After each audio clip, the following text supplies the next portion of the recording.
All right. Thank you, guys. Thank you for coming in the 2 o'clock slot, also known as nap time. We appreciate you guys joining us. As she said, the whole point behind this this talk was really to kind of convey the importance of risk management as part of an overall security program.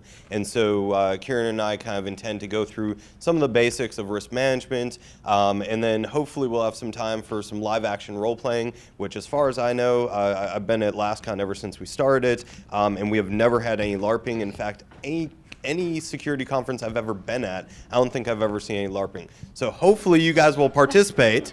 Hopefully we'll be able to laugh together and it'll be a blast. So as she said, I'm Josh Sokol. I figure it was really close to Halloween, so I put up a really old, this is like over a decade old when I used to play in a band, really old picture from a Halloween show. As she said, I run the security team over at National Instruments. What she didn't say is I'm the vice chair for the OWASP Foundation. That's on the global board of directors. So if you have any complaints about things we do at OWASP, you can, well, talk to somebody else. I am the creator and CEO of SimpleRisk, which is a free and open source risk management tool. It's what we're going to use today, and hopefully you all will get some experience with SimpleRisk today as part of our LARPing exercise. And then I'm also one of the co-founders of LASCON here. Hello, I'm Karen, and so I'm a principal and a security architect for Gemoto, and I'm also an inventor. I have 20 patents and I have many pending.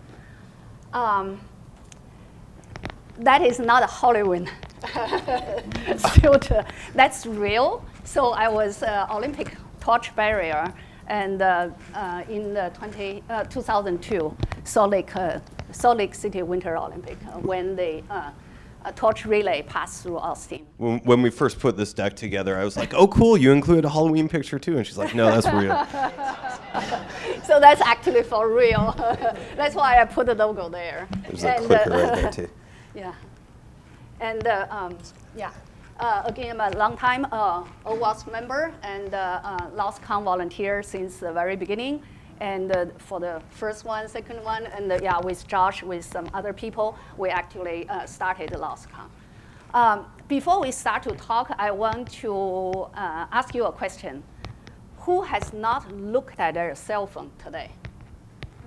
Raise your hand. So I don't see anyone has raised your hand. So we know technologies have brought us a lot of benefits.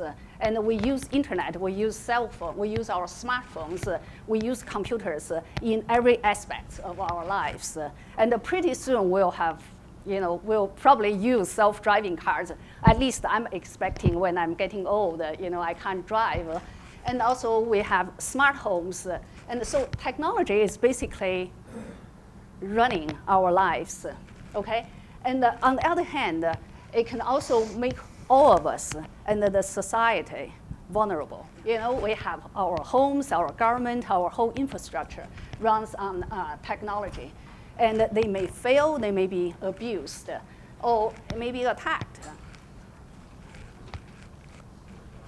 Yeah, and I'm sure many of you remember 3 years ago, about this time, the Target breach.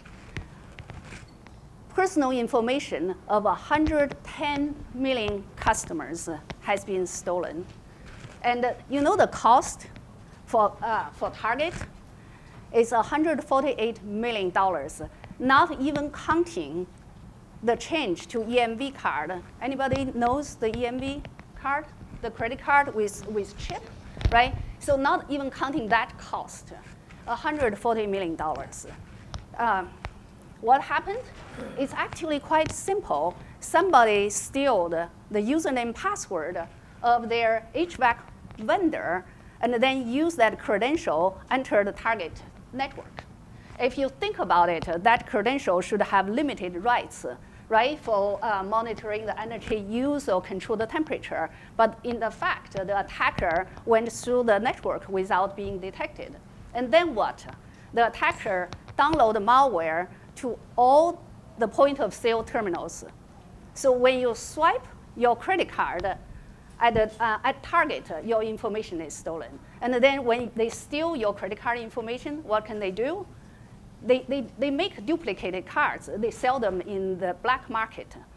That's one reason they changed to smart card based, the EMV card. That's a different story that at least you cannot duplicate.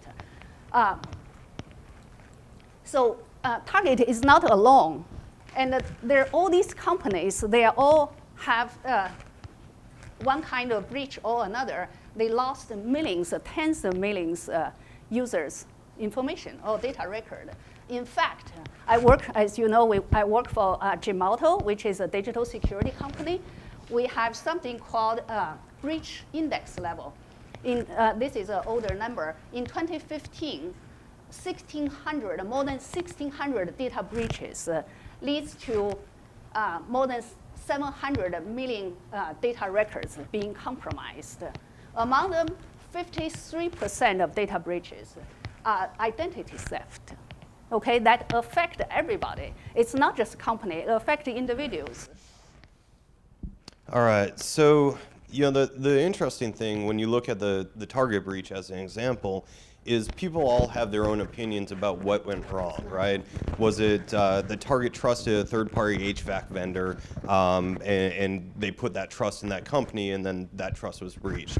Or was it the HVAC vendor and their failure to protect the credentials? Or once the attacker made their way from the HVAC vendor credentials onto the Target network and breached the systems, was there a failure there? Or I've seen reports about how the FireEye alerts were going off at Target and nobody was looking at the logs. And the interesting thing about all this is that none of that really matters. The real issue behind what happened with Target was that they didn't do the proper risk assessment to identify what those risks were, and they didn't figure out, here's how we mitigate those risks.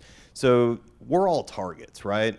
Risks are everywhere. They're everywhere from the alarm system that I have on my house because I'm afraid that somebody's going to break in and steal my nice stuff, all the way to my enterprise and the systems that we build and things like that.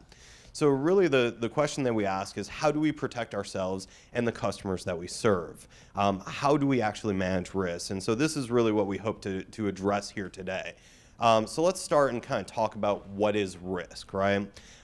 Risk is a potential that an action or an activity, including the choice of inaction, which happens all the time, right? Somebody says, we're not going to do anything about that, will lead to a loss or some sort of undesirable outcome. So technically, risk is basically the probability of an attacker exploiting a vulnerability and causing some harm or some loss. Now, the cool thing is that risk isn't just a vulnerability. Risk isn't just, if this thing happens, then it's bad. Risk can be all over the place. Risk can be technical, but it can also be financial, right? It can be the risk of financial loss. It can be the risk of reputation damage if something bad happens. It could be regulatory issues like, hey, you can't process credit cards anymore because you're no longer PCI compliant. Business interruption. Even safety hazards, things like, hey, there's a hole in the roof and there's a puddle on the floor and somebody can slip and fall, right? That's a risk, and that's something that we need to capture. So risk management is a process. It's a process that we use to identify and assess the risks that are in our environment. Once we know the risks that are in our environment, our next step is to determine how we're going to prioritize what we're going to fix. Because anybody here have unlimited budget? No? Okay. Not today, right? Neither do I, right? And so really what happens is we're going to end up with more risks than we have money to fix it. So somehow, some way, we have to figure out this is the most important thing that's going to cost the least amount of money that I'm going to be able to fix today or tomorrow or with the limited resources that I have. And resources isn't always just about money. Sometimes it's about people and work cycles, right? So once we do that prioritization, we determine what we're going to do with this, right? How are we going to actually fix this problem? And then the whole idea behind our risk management process is really to drive visibility and accountability for management, right? Because those are the people who hold the purse strings. So we just said, right, nobody here has an unlimited budget. And what that means is we're all fighting for the dollars within our organization. We're all trying to get a little bit more of those purse strings, a little bit more of that money to be able to afford fixing these issues. And so risk management is the way that we highlight these issues to our managers, to the executive team, and we say, look, here's the biggest risks in our environment. These are the most critical things. Here's how we plan on fixing it. Here's what's going to cost to fix it, right? So risk management is really the process that we use to drive those improvements in our environment and really justify how we're spending money to the executive team. So how does risk relate to APPSEC? Well, we have our traditional CIA, confidentiality, integrity, and availability, right? And so risk is all about how do we identify those things? How do we figure out places where we might have a breach in confidentiality, where we might lose that data? That's a functional requirement, right? Integrity, how do we figure out areas where we might breach the integrity of the application? Somebody might modify it or change the data underneath it. And availability, right? We just saw one of the largest DDoS attack in history with DIN last week, right? And so availability, these things are going to become critical, and making the right risk assessment, being able to look at your environment and say, this is a problem, right? We don't have any DDoS prevention in place, and so DIN easily could have been us. These are things that we have to recognize. Going along with these guys, we have authenticity, authorization, non-repudiation. These are all things that we have to consider when it comes to application security, and specifically with respect to identifying application security risks. When it comes to methodologies, there's lots of different methodologies out there. We don't have to reinvent the wheel. That's the good thing. The problem is we kind of have to sift through these and figure out what's right for us. When I was first doing risk management, I looked through a whole bunch of these. I can't honestly say that I've looked at all of these, but I ended up kind of settling on the NIST framework. And the reason why I settled on NIST was because NIST 800-30 was a very specific process for here's how you do risk management. It seemed fairly simple. It was a huge document, right? Almost 100 pages. It was a huge document, but it was like, okay, you submit your risk, you plan your mitigation, you make sure that somebody's reviewing this on a regular basis, and that was basically it. There was a whole lot of other stuff in there. They used a lot of words, but that was in essence what I was doing. And the cool thing about NIST is it's the federal government standard for risk management. So when it came down to it, I could say I'm following the NIST process, and hey, it's good enough for the federal government, it's good enough for all the state governments, all the local governments, the military, right? It's good enough for me. So that's really where I settled on that. So when it comes to choosing which one you should use, don't let the complexity prevent you from starting, right?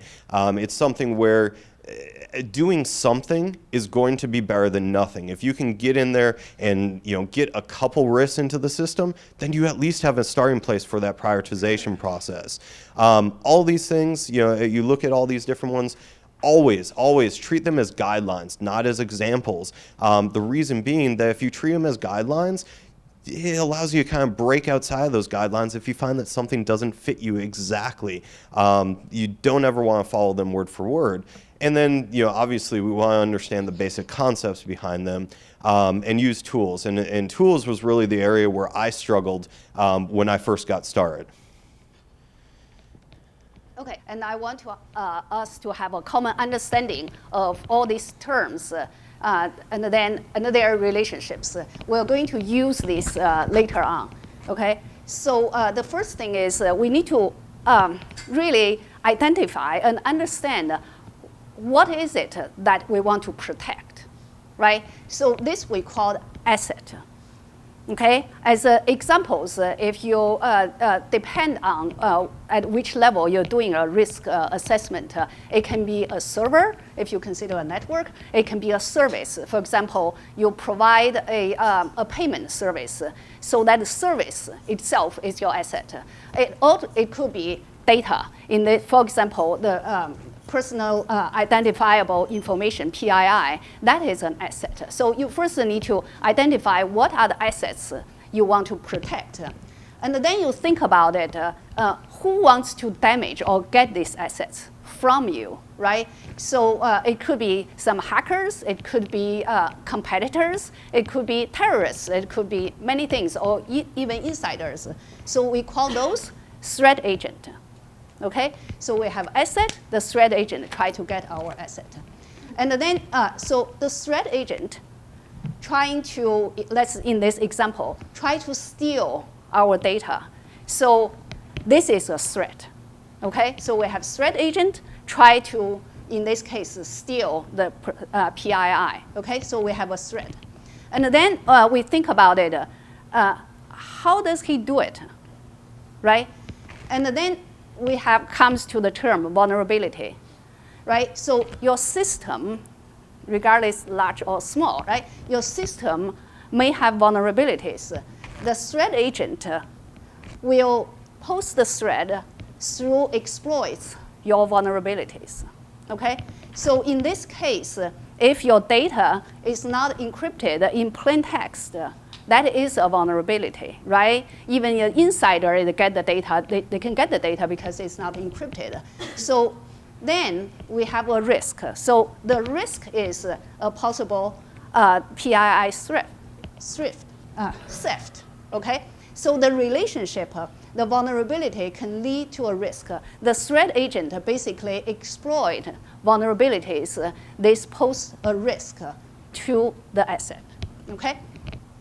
All right, so we need to go through our system to identify these things. Once we identified a bunch of risks, then what do we do, right? And as Josh mentioned earlier, you don't have unlimited budget to fix all the risks you are facing, and some of them maybe it's very difficult to fix. So the next thing we want to do is we want to assess the risk so we can prioritize what we want to do. So there's different ways to evaluate, to give risk a score, basically. There's different ways. The classic risk formula is like this. You consider the likelihood, which is the possibility of some bad thing may occur. So it depends on many things. Have this occurred before? Have this occurred inside your company before? And how difficult it is for the threat agent to actually exploit this vulnerability. You also consider what is the reward for the hacker or for for your competitor to do this. If there's no reward, if it's very high complexity, why does he do it, right? So these are all considered as part of the likelihood. And then you want to consider the impact.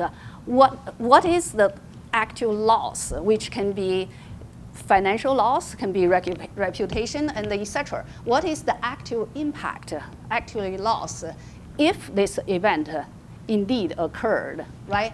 So that's how you calculate the risk. Typically, this is not a unique way. This is one of the classical way. Typically, you classify, you give some numbers, right, between 1 to 4 or whatever numbers. So if the likelihood is very, very rarely it can happen, the impact is very small, then your risk is low, right? And if it happened, the likelihood is very much likely it's going to happen. So this is the axis, you go to this end, and the damage is very, very bad. Then you have very critical risk. So, and then there are other ways, other systems. We'll see it later.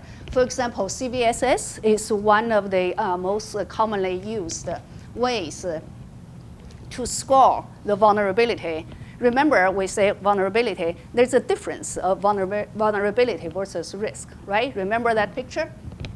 So CVSS is a way to score the vulnerability. And then we have DREAD, that's another way to score the risk. Of course, we have OWASP, risk rating method, which we can see later in the demo. So there's different ways.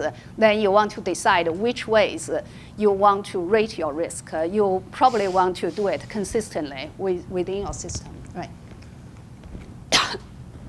Let's see, we have identified the risk. We also scored it. We know which one is high risk, which is low risk. Then what do we do? Okay, we need to manage the risk. So we always tell our technical people, risk management is a business decision.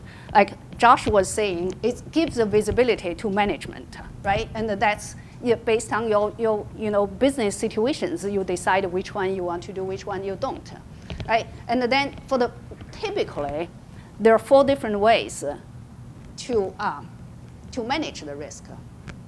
These are 4 typical ways you can avoid the risk, right? You come out some alternatives so that the risk does not realize. For example, driving is risky, right? I can decide I work from home so I don't drive, or I take public transportation, or I ride my bicycle. So that is avoidance, right? That is one of the strategy. Another strategy is transfer. You transfer your risk to somebody else. A typical situation, again, back to driving. Driving is risky. If somebody bump into me, my car may be damaged. So I buy car insurance. That is another way, is transfer the risk. And then it's mitigate. You eliminate or significantly reduce the level of risk. For example, get back to driving, you put your seatbelt on, right? That is a mitigation. In case you have a car accident, you have some protections. Yeah. And another thing, you just accept, do nothing. That is also a strategy, right? Driving is risky, I'm still driving, right? So you can have different strategies for dealing with the risk. Again, this is a business decision, okay? And so your business decision is basically, part of it is based on the cost and the benefit analysis, right? So for example, you want to mitigate a risk, you want to add another layers of firewall. Let's see, you add another layers of WAF, right? And then you will consider your cost and the benefit. Yeah. And then let's talk about the mitigation. Let's assume we have decided to mitigate the risk. Okay, so normally we call it mitigations, or we call controls or countermeasures. They are all the same, same thing with different name. It's basically a solution put into place that we can mitigate the risk. For example, in target case, they have very weak authentication mechanism. They just have username, password. And then you put in strong authentication, multi-factor authentication is a way to mitigate the risk, okay? And you can have different types of mitigations, controls. It can be administrative, so that's where you have laws, you have regulations like PCI or those. So that's administrative. Or you can have technical or logical risk of logical control. For example, you add firewall, you add strong authentication. Those belong to technical. Or you can have physical control. For example, you add a lock to your door, right? That's a physical control. Now, how does that relate to the picture we saw earlier? Right, so we have a threat agent want to exploit our vulnerabilities, which produce the risk that threatens our assets. So control is here that basically used to protect your asset, and the risk is mitigated by the control. So one of the things, as I mentioned before, that I really struggled with when I first started doing risk management was the tool set. The very first thing that I tried to do is I tried to use an Excel spreadsheet and Word documents linked by that Excel spreadsheet in order to track all the risks in my environment. And as you can imagine, like 1 risk, cool, works just fine. 2 risks, maybe even 10 risks, it was fine. Once I got upwards of there, it was hell to manage. And so, I had to find something else. My organization was running Lotus Notes at the time, so I was like, cool, Notes database, let's try that one.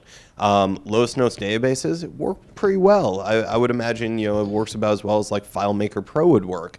But every time I had to, have something changed in the system or whatnot, I had to go to a Notes admin, and it was 6 months before I could get that change made. And then ironically, I tried to change my risk formula. Karen showed the likelihood times impact formula. I was like, hey, I wonder what would happen if I did weighted likelihood or weighted impact, because I read something cool about them, and I had them update the formula, and then I had to reopen every single one of my risks and resave every risk to get the new calculation to take place. It was incredibly frustrating. So for me, I struggled really, really big when I was first getting started. And what I started doing is I started looking at other tools that were like meant for this task. And I found there were like Archer and CA and all these other huge companies had these tools with really complicated workflows that took a full-time employee just to run it, about $500,000 to buy it. And I was dumb enough to actually take that to my VP. And I was like, you want risk management, it's going to cost you $500,000 and a full-time employee. You want to know what happened? She laughed at me, right? Literally laughed at me. And so it didn't make me feel very good, but I went from there. I was like, okay, well, maybe if she doesn't want to pay for the whole thing, maybe I can get the legal team and the trade compliance guys and the health and safety guys. I'll get everybody in a room. We'll give them the whole risk management dog and pony show, and we'll show them what it's all about, and then they'll want to chip in and pay for it too. So I got them all there. They saw it. Vendor left, and I was like, so guys, what do you think? It's pretty cool, huh? And they're like, yeah, that's awesome. We could definitely use that. It's like, all right, cool. I need 50,000 from you, 50,000 from you. They're like, wait, you want us to pay for this? No.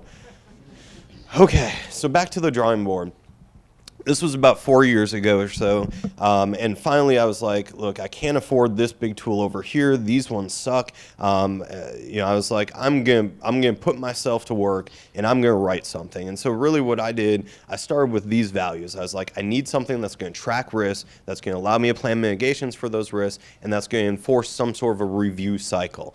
I needed something that had the flexibility of a spreadsheet, but would scale to hundreds, if not thousands of risks in my environment. And I need something that would allow us to focus on managing the risk rather than hiring an employee to manage a tool to do it. And so, like I said, I ended up writing SimpleRisk, and you won't forget that name because if you look at your bag, it's got the logo on there, so you'll take that home with you. But the end result of it is it's free. It's open source. It's a Mozilla Public License 2.0, which means you can literally take it and resell it today if you wanted to do that. It's got multiple different ways that you can deploy it. Today we're going to play with a hosted version, but you could just as easily deploy a virtual appliance for free in your environment, or take a tarball and install it on your own server, so don't worry about any of that. In any case, let's get back here. So we talked about Target earlier, right? Target is a prime example of a company that really should have done a better risk assessment. So we're going to look at specifically the example that we gave, right? In this case, the risk that we're really looking at is that their secure systems, their environment, could be compromised through the theft of supplier credentials. So let's do this. I'm going to put my little microphone here to the side, and we're going to minimize that a little bit. Hopefully you can still hear me. Be like a rapper using my hands and whatnot. And what I have here is SimpleRisk. I spun up a system. You all will be able to log into the system in just a second, but I'm going to go ahead and log in. I've got the elite admin privileges here. This is SimpleRisk, right? And as I mentioned earlier, I wanted a system that was going to be able to submit risks, plan mitigation, perform reviews, and then create a cyclical process where I can do that. So everything there should be immediately obvious to you. So in this case, I'm going to pull this guy down a little bit, exit the full screen. Okay, so we decide that our risk is secure systems compromised through theft of supplier credentials. And Karen made a really good point earlier when she was talking about this, that there is a key difference between a vulnerability and a risk. When we looked at this earlier, the vulnerability might be that the HVAC vendor wasn't using multi-factor authentication, or that somebody was able to get in through a phishing attack or something like that. That's not really what we're looking at here. What we're looking at is, what is the actual risk involved here? And so once we've entered the subject of the risk, we've got that, we can give it a category. In this case, this is probably like a third-party management. That seems pretty legit. We can give a location, so we're going to tell it the target data center. If we have some sort of control regulation or something like that, maybe it's PCI DSS or something like that, we can put that in there. Karen talked a little bit about assets. Maybe this asset is some server. We'll put that in there. We can give it a technology if there's a certain technology that involves it. We can give it a team. We can tell who's going to own this, who their manager is. And so we can basically go through and do all that. The next piece, once we have our risk in the system, let's give it a source too. This is we'll say external. The next piece is scoring that risk. So in this case, we have our risk scoring method, and we've got multiple things. These are all the things that Karen mentioned to us already. Classic scoring, CVSS, DREAD, OWASP, custom. And the whole idea behind this was we could take any of those, put them on the same 0 through 10 scale, and be able to use them interchangeably. So in this case, let's just use classic risk since that's the easiest, but we could have just as easily said CVSS and scored it using the CVSS scoring methodology. In this case, let's say the likelihood of something like this happening is credible. The impact would probably be pretty major, we'll say that. Extreme catastrophic, in my opinion, is like people are dying, buildings are collapsing, things like that. That's like really bad, right? And then once we do that, we can give it an assessment. We can add some notes if we want to. We can attach files, do whatever. And once we do that, we can submit the risk. And so our risk is in the system, and we can go and we can say, show me risk 1001. And it'll give us the information about that risk. And based on the information that we put in, the likelihood and the impact, it gives us that risk score, and we can see all the information there. Now, if we want, we can go and plan a mitigation for this. So what do you guys think? What would be the mitigation for secure systems compromised through theft of credentials? This is where we start getting into LARPing. This is like LARPing baby steps. So if we can't even answer this question, man, we got no hope for the next one, right? Multi-factor authentication, perfect. I expect that answer from you, Claire. Thank you. All right. Yes, yeah, Claire, multi-factor authentication, absolutely. So if we go in here and we say, all right, let's plan a mitigation for this guy, right? We can go here. It tells us no mitigation is planned yet. Our strategy here would be to mitigate. Our effort with that, that's pretty considerable, wouldn't you say, Claire? That's significant. Significant. All right, so we'll say it's significant. What do you think for cost? You've done a lot of research in this area. Expensive. I go to Middle. 400 or 500. 400 to 500,000? Yeah. All right. So by default, our mitigation owner is going to be our owner for the risk. We could change that. Our team on this, who do you normally see owning that? IT. IT? It's for partners, but put IT for now. We'll put IT systems management. Okay. So then we can say our solution is, so we have no current solution, none today. Our requirements are going to be multi-factor authentication. We won't have any recommendations for this. When we're all done, we say submit mitigation, right? And now we have our mitigation there. We can see that that disappeared from here. Now the next step, once we have our mitigation and our risk planned, would be for somebody in management. Remember, Karen said that this is a business decision. It's somebody from management to go in here and do a management review. So they're going to go in, they're going to look at the risk, right? They're going to see, oh, here's the details of the risk. There's the mitigation. Yeah, it's going to cost a lot of money, but I guess we'll spend some money on that. So they're going to approve the risk. They're going to say, my next step is to consider this for a project. And they might say, you know, have as much money as you need. Right? You guys get that, right? That's totally the response I get from my management. And now we've got our risk in there. So when we go and we do our regular reviews, we can see the information about that risk. We can see how many days it's open, when the next time it's supposed to be reviewed, all that stuff. And all that information is configurable within this system. So this gives us the ability to really easily submit our risk, plan our mitigation, perform the reviews, just like NIST taught us to, right? Okay. So now that we've done that, now we get to move into LARPing, right? And so with this, here's what we're going to do. You guys are going to be submitting our risk. So you can see here I've created some names, username and password, Alice, Alice, Bob, Bob, Charlie, Charlie, Daniel, Daniel, Edward, Edward. Hopefully you guys can remember that because that's A, B, C, D, E. You guys know that, right? Alphabet, yeah, okay. So here's what we're going to do. Karen is going to be our risk manager. So she's going to kind of guide us along this exercise. And the really cool thing about this is before, 3 days ago, Karen had never logged into SimpleRisk before. So for her, this is a totally new experience kind of doing this risk management piece. You guys are going to be our volunteers. So I'm going to need a couple of actors to kind of act out the scenario. And then you guys are also going to be the ones submitting the risk. So you can log in, lascon.simplerisk.com. That's HTTPS, right? You can enter the username and password, any of those. Pick your favorite one, whatever. And what we're going to do is we're going to go through this exercise. So rules here, this is totally uncharted territory. I mentioned that earlier. I've never seen anybody do LARPing before at a security conference. So it could go very right or it could go very wrong. I'm hoping very right? In any case, don't take things too seriously. Nobody here is going to make fun of you, but we're all going to laugh together, so there will be laughing. No touching, that leads to lawsuits and sexual harassment and things like that. We don't want to go there, but overall, right, we want to have fun. So here's what I need. We have our first scenario is going to be a physical security scenario, and I need 2 volunteers. Come on. All right, we've got Claire. I need 1 more. All right, absolutely. So here's what we're going to do. This is going to be really awesome. I have 2 people. You guys can stand up. All right. All right. Can you say your name for the audience? My name is Claire. Claire. Boyd. Boyd. All right, so we have Claire and Boyd. And here's what we're going to do. So I am going to read the script, and you guys are going to act this out. And this is perfect because the script actually has a guy and a girl in this. So in this case, Boyd, you are going to be playing Wendell.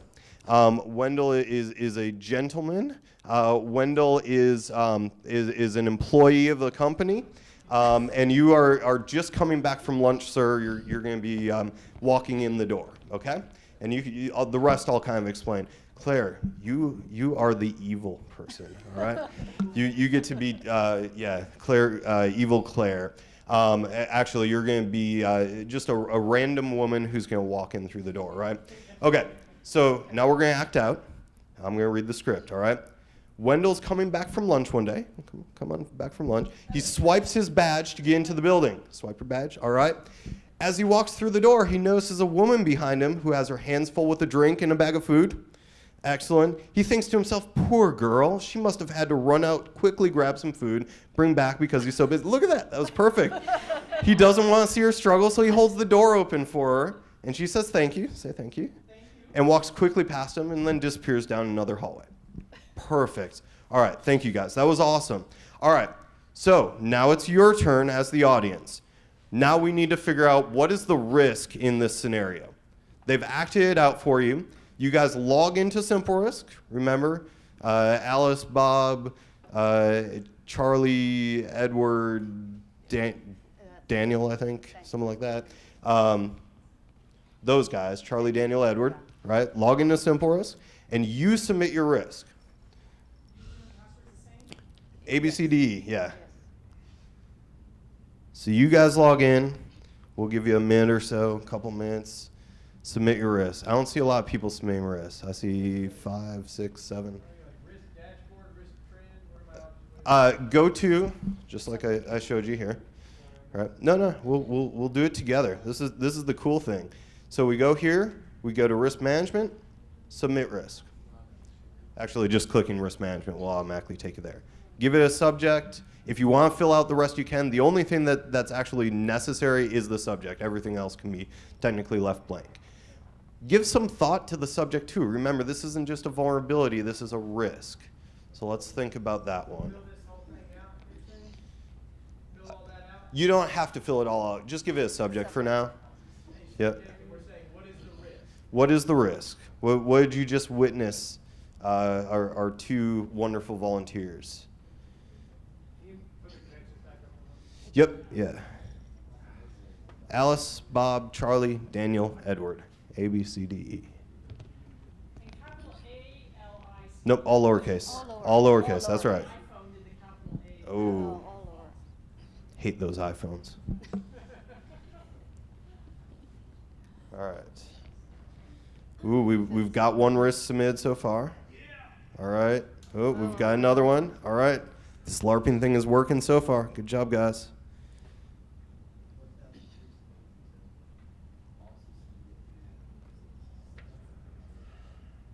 All right, let's give it another, we'll say a minute. Yeah, that's the default.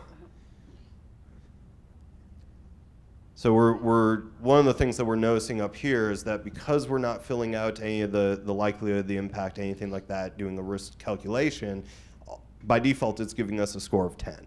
So that's fine. if you want to, you absolutely could change that, and we can actually go in here and change it too. That might be part of what our risk manager is going to do. Do you want to pick one of those to actually work on? Okay, grab one. All right. So we're kind of moved. Yep. So let's move this over a little bit. And then, yep, viewer scoring details. We're going to update our classic score. So Karen decided that 1003 was one she wanted to change the score on. Just take those. Yep, update. All right, our risk manager has changed the score on one of them. All right, so let's go back to reporting, and let's look at submitted risk by day. Okay, so now, ooh, somebody even performed a. Oh, that's the one that I had done, right? Yep, management review. Okay, all right. So I went into my submitted risk by date report, and what this is going to do is this is going to show us all the risks submitted into the system here, ordered basically by the date and the risk score. So we can see all that information in there. Do you want to, which one of these? Ooh, I like 1002. That's my favorite. Hit back. And 1002. That one's good. Ooh, on-site lunch. Man, you guys submitted some good ones. Okay. All right, so we've got our risk submissions at this point. So let's read the rest of our scenario. What Wendell didn't know is that a woman was using social engineering to get him to hold the door for her so she wouldn't need a badge to get in. When she disappeared down the hallway, she found a conference room, plugged into the network, and stole the company's top secret next generation widget designs. Way to go. All right. So we need to plan the mitigation. Yep, yeah, okay. Right? So now we have our risk. Yep. And we plan the mitigation. Karen's going to plan the mitigation. Oh. I'm always clicking wrong place. All right. So let's pick one of these. Tailgating, all the beer could be stolen. Man, that would be bad. Let's continue follow with it. We have somebody who tried a cross-site scripting attack. Good job. I like that. SimpleRisk validates all outputs, or it does HTML encoding on the outputs. So we prevent the cross-site scripting. I would expect no less from a bunch of security people. All right, so Karen is editing the mitigation. I feel like the play-by-play announcer. This is me. Now she's going to plan her strategy. Which strategy will she choose? So we'll mitigate. She is going to choose mitigate for 100. How much effort is involved? Depend on, well, we have to consider which mitigation. Which mitigation? What do you guys think? How should we mitigate this? How do we mitigate? How do you think we can mitigate? How would we mitigate tailgating? Tailgating. How? Shaming? Make sure he has a badge. What do you think, Boyd? Who makes sure you have a badge? A guard. Use a guard. Yeah, use a guard. Ooh. Yeah, no tailgating. That's great. And Choke point entry points so they could be better observed. yeah, man trap. I heard that one. That was great. No tailgating sign. All right, so we're entering multiple requirements here. But Josh, those are all expensive. You can make it grounds for termination to let somebody tailgate, and that will end it. That will end it. Absolutely. So I disagree. That's very expensive. You fire somebody, you gotta hire somebody else.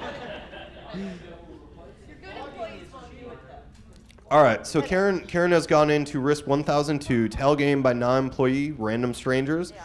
She has said that she's going to mitigate this. Right now, we don't have an effort selected. Let's make an effort. It's Considerable. yeah. Yes. Yeah, so we talk about the different type of control. So we have administrative. So the training and the no tail sign sign, this I think is all belong to administrative, right? You have security guideline that you should pay attention, nobody follows you, right? And if we do a man strap, it's more of a physical control, yeah. And maybe we can have a monitoring system that can automatically shut the door, and if it's your batch one's coming into, that will some kind of a logical control, right? So we can have different type of control. For the sake of want to put on something, I put several suggestions that you made. Okay, so go click save, or Not yet. Oh, yeah. The medication. Not yet. Let's say considerable. All right. Right, considerable. Yeah, sounds considerable How to much me. do you think it will cost? Well, that man trap's probably pretty expensive. Let's go for $500,000 for, Okay, we'll go here. yeah, all right. And So then we just, we can, yeah, just put some names there. excellent. Go ahead and click save mitigation. Branch management. All right. Yeah. Save mitigation. All right. So that with that one thing, we've gone ahead. We've assessed our risk. Good job, guys. We have submitted our risk into our risk management system. Awesome. And we have planned a mitigation here. And now we would want to go to our management. We would say, here's the risk. Here's the mitigation that we've planned. Please go ahead and give us the money for this. Here's the priority. You know, here's the risk score if this thing were to happen. And we've got all the information for that. So this is how we use it. And Let's. then we can review. Yeah. Then we Yes, sir. Are those fields configurable? So you can change the values in there. So like if you want to add more, more locations or. Like smaller buckets for the dollar amount? Yeah, absolutely. You can definitely do that. Yeah. Okay, so we planned this, so we need to review. Well, let's skip the review because we're running low on time. We've got like 3 minutes left. Okay. So we had a couple other scenarios, but we're going to skip that for the sake of time. Here's what we're going to do. We're just going to kind of sum up our conclusion here, right? So when it comes to architecting a security program, the takeaways for this thing. You have to create a risk-aware culture. You have to make sure that people are aware of the risks in their environment, that you're giving people the opportunity to report those risks to you, that you're giving them a system that they can capture those risks in. In my environment, every single one of the IT employees has the ability to submit risks into our database, which means if they find an issue while they're working on a project, they submit, they move on, right? So we have to create a risk-aware culture. People are actively thinking about this. We have to have a process for managing our risks. Use SimpleRisk, don't use SimpleRisk. Whatever you guys do, you have to have a process in place that says, here's the steps that you're supposed to take. The whole goal of the risk management process is to drive visibility and accountability upwards. We want our executives to see the risks involved in our environment because that's how we get the money to fix those things. If we don't do that, we don't have that. We want to communicate risk to the business stakeholders, right? Because they're the ones with the purse strings. And we should always be using risk as a means of resource prioritization. Otherwise, the business doesn't know where to spend the money. So with that, I think our time is up. Thank you all for participating.